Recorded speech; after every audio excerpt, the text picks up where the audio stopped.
Appassionati, cette profonde et délicate racine qui attache un homme à la terre, où sont nés et morts ses aïeux, qui l'attache à ce qu'on pense et à ce qu'on mange, aux usages comme aux nourritures, aux locutions locales, aux intonations des paysans, aux odeurs du sol, des villages et de l'air lui-même.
J'écoute.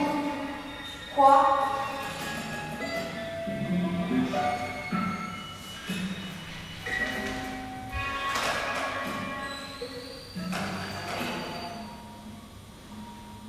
J'entends le soleil, pour entendrait le mouvement.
guardé, senza sogno e quanto a moi grand, il y avait ça.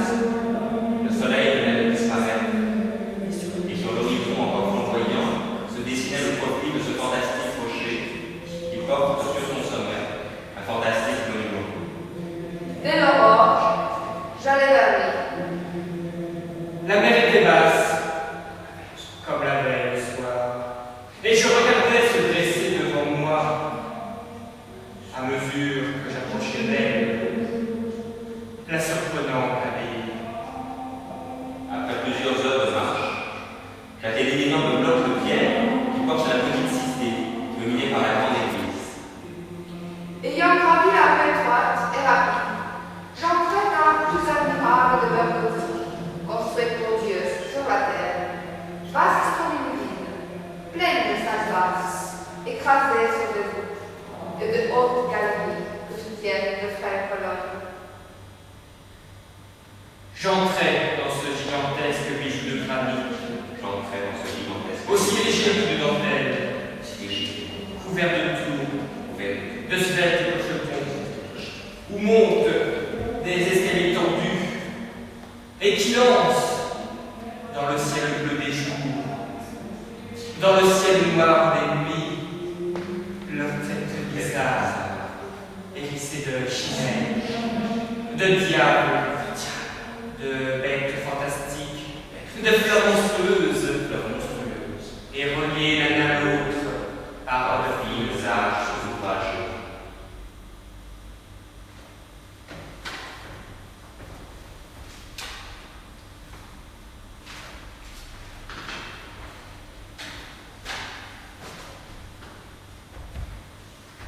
Comme vous devez être bien ici, mon père. Il y a beaucoup de vent, monsieur. Les gens du pays, ceux du monde, prétendent qu'on entend parler la nuit, dans les sables, et puis qu'on entend bêter deux chèvres, l'une avec une voix forte, l'autre avec une voix faible. Les incrédules prétendent que ce sont les cris des oiseaux des mers qui ressemblent tantôt à des plaintes humaines et tantôt à des bêlements. Mais les pêcheurs attardés jurent avoir rencontré la nuit, près du port, un vieux pêcheur dont on ne voit jamais la tête couverte de son manteau et qui conduit, en marchant devant eux, un bouc à figure d'homme et une chèvre à figure de femme, tous deux avec de longs cheveux blancs et parlant sans cesse, se querellant dans une langue inconnue, et puis cessant soudain de crier pour béer de toute leur force. Et croyez-vous? Je ne sais pas. S'il existait sur la terre d'autres êtres que nous, comment nous les connaîtrions point depuis longtemps? Comment ne les auriez-vous pas vus, vous? Comment ne les aurais-je pas vus, moi? Est-ce que nous connaissons, est-ce que nous voyons la millième partie de ce qui existe?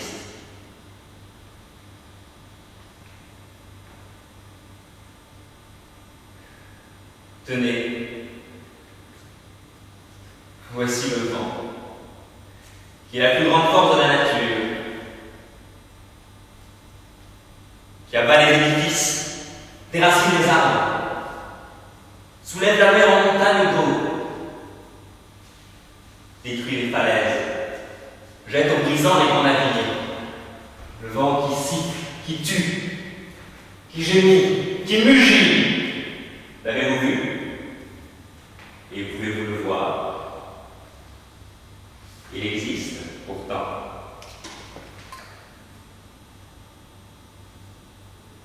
J'ai mal dormi. Certes, il y a ici une influence fiévreuse, car mon cocher souffre du même mal que moi. En rentrant hier, j'avais remarqué sa pâleur singulière. Je lui demandais: qu'est-ce que vous avez, Jean? Ben, j'ai que je ne peux plus me reposer, monsieur. Ce sont mes nuits qui mangent mes jours. Depuis le départ de monsieur, cela ne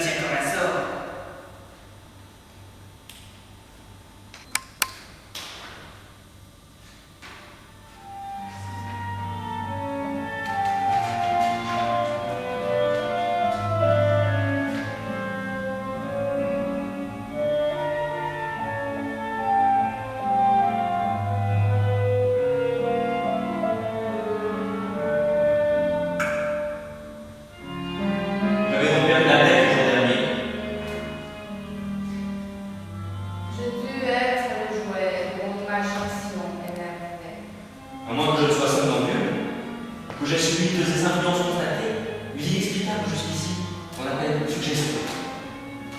En tout cas, mon affolement touchait à la démence, et 24 heures de Paris ont suffi pour me remettre à plomb. Certes, la solitude est dangereuse pour les intelligences au travail. Il nous faut, autour de nous, des hommes qui pensent et qui parlent. Quand nous sommes longtemps seuls, nous peuplons le vide devant nous. J'ai cru. Oui, j'ai cru qu'un être invisible habitait sur mon toit. Comme notre tête est faible. Le matin, achetez le matin, grande nouvelle de Nancy. Les scientifiques de Nancy ont découvert l'un des plus grands secrets de la nature. Je veux dire, sûrement le plus grand secret que la Terre ait jamais porté. Achetez le matin. Nouvelle de Nancy incroyable. Les scientifiques ont trouvé un des plus grands secrets de la nature. Car il y en a certes d'autres mots importants là-bas dans les étoiles. Depuis que l'homme pense, depuis qu'il s'est dit à écrire sa pensée, ils se sont frôlés par un mystère impénétrable pour ses sens grossiers et imparfaits. Et il tâche de suppléer par l'effort de son intelligence à l'impuissance de ses organes. Quand cette intelligence demeurait encore à l'état rudimentaire, cette hantise des phénomènes invisibles a pris des formes banalement effrayantes. De là sont nées les croyances populaires aux surnaturelles, les légendes des esprits modernes, des fées, des gnomes. Des faits, des gnomes, docteur Parent. Je vous croyais scientifique. Laissez-moi finir, s'il vous plaît. Je m'occupe des maladies nerveuses et particulièrement des manifestations extraordinaires auxquelles donnent lieu en ce moment des expériences sur l'hypnotisme et la suggestion. Depuis plus d'un siècle, on semble pressentir quelque chose de nouveau. Mesmer et quelques autres nous ont mis sur une voie inattendue et nous sommes arrivés vraiment depuis 4 ou 5 ans à des résultats surprenants. Voulez-vous que j'essaie de vous endormir, madame? Oui, je veux bien. Mais que vous avez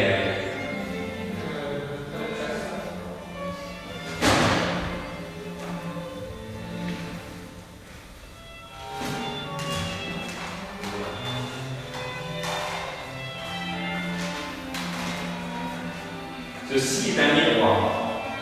Que voyez-vous dedans? Je vois mon copain. Que fait-il?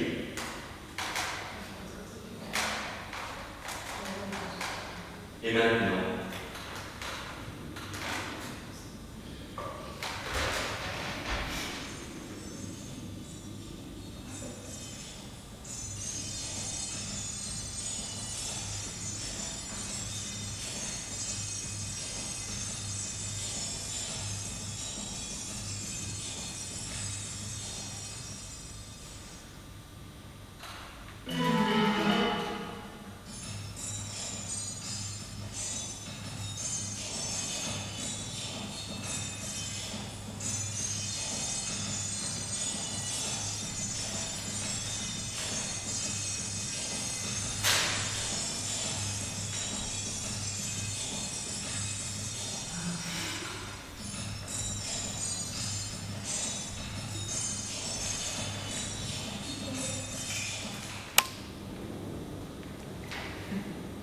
Cela fait 4 jours que je m'évertue à essuyer les verres pour les retrouver en miettes chaque matin.